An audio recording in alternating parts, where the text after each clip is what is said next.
This week, the UK government announced plans for a roadmap to see us out of the lockdown that we've been in for 7 weeks now. In this episode of The Lock-In, we talk to an epidemiologist to find out their take on it. Check it out. I'm not normally an epidemiologist of respiratory viruses, but like many epidemiologists these days, I've kind of been drafted in to help track the pandemic. The kind of public health community is converging around this message of test, trace, and isolate. In terms of Boris Johnson's response, so I was looking for those things, and I didn't see it there really. I don't feel like my questions were answered about like what are the changes to the testing policy. Are they actually tracing contacts at the moment? How are they going to support people to isolate themselves if they have symptoms or if they test positive? There's also this slogan, it's changed from stay at home to stay alert. I mean, I think people were staying pretty alert already. Everyone I know has been glued to their TVs trying to get as much information as they can. So I don't see how we can stay any more alert than we already are. There's some attempt at transparency here. You've got this point, this scale, 1 to 5. If the dial gets above a certain level, then the lockdown and the policies get ramped back into place. In that respect, people know in the future if the lockdown measures are brought back into place, then at least people know why and they can trace that. So it's not a response that is entirely unbased in science, but a lot of big questions still to be answered. I don't blame people for feeling pretty confused. What Boris Johnson is suggesting is that people go back to work, basically. The evidence from other countries is that if you do that prematurely, then it can just lead to cases going up, the incidence of the disease going up again. Germany started easing about a week ago, and already they're seeing that, that reproductive number is starting to creep back up again, suggesting that they may have acted too soon.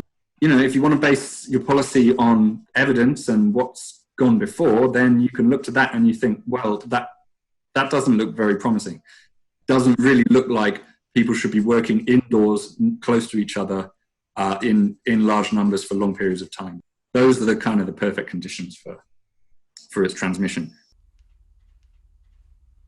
South Korea and Taiwan, that's really striking how they just came down really heavily with contact tracing.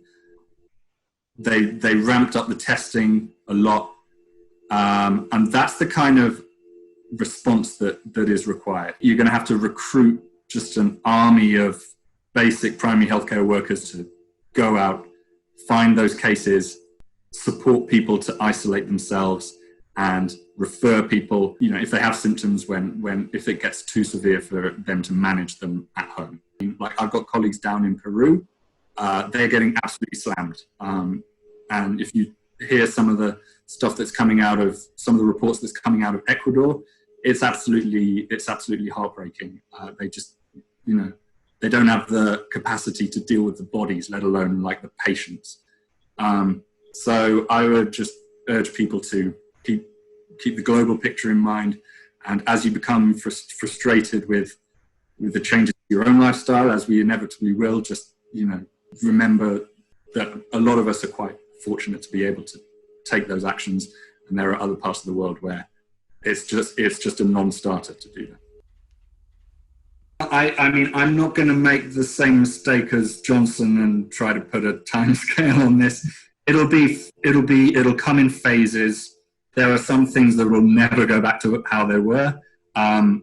There are some that will take a few years. Society is going to be changed probably forever. I think we have to do what we can to make sure that those changes are good ones and ones that make us better prepared in the future. I would like to think that we'll come out of this with our health systems stronger and better prepared for if another disease like this emerges.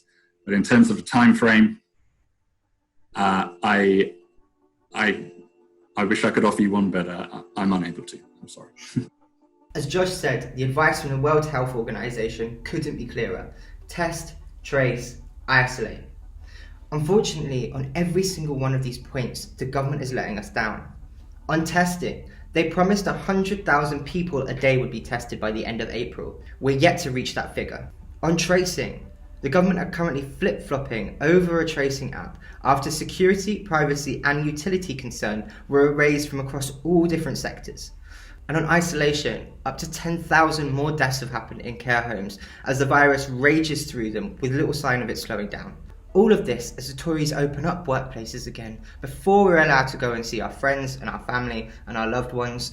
And as yet again, news emerges of another frontline worker having died from coronavirus. This time, a woman working at London Victoria Station who was spat at by someone claiming to have coronavirus and tragically died a few weeks later. All of this begs the question, who or what are the government really protecting? That's all that we've got time for this week. Thank you so much for watching. Please come back next week and remember to like and subscribe everywhere. Thanks.